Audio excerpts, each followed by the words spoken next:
चेला गलती तो न कौनो करनी। ए सिपाही सुनी, बाबा के होई बड़का चेला गलती तो न कौनो करनी। दूधू बेर जलावा ठोरनी तो काहे सिपाही जी मरनी मरनी। दूधू बेर जलावा ठोरनी तो काहे सिपाही जी मरनी।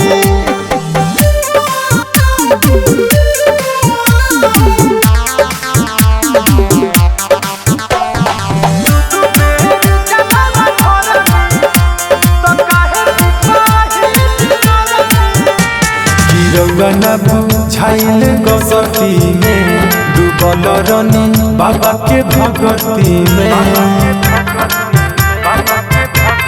सुनी रउआ बुझाइल गसती में डूबल रनी बाबा के भगती में।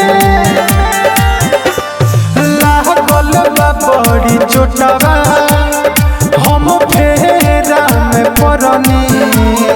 दूधू बेर जलावा ठोरनी तो काहे सिपाही जी मरनी मरनी। दूधू बेर जलावा ठोरनी तो काहे सिपाही जी मरनी। देखो बाबू, खिसियाओ मत, भक्तों का लंबा लाइन लगा है, उसी में तुम दो बार जल ढारेगा। बोलो म्यूजिक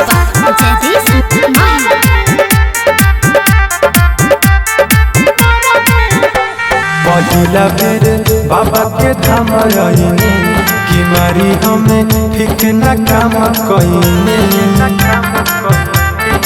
ए सिपाही पहिला बेर बाबा के धाम आईनी कि मारी हमें ठीक न काम कईनी। लइका के बारे बुद्धि कहे दीपक हम डरनी। दूधू बेर जलावा ठोरनी तो काहे सिपाही जी मरनी मरनी। दूधू बेर जलावा ठोरनी तो काहे सिपाही जी मरनी। दूधू बेर जलावा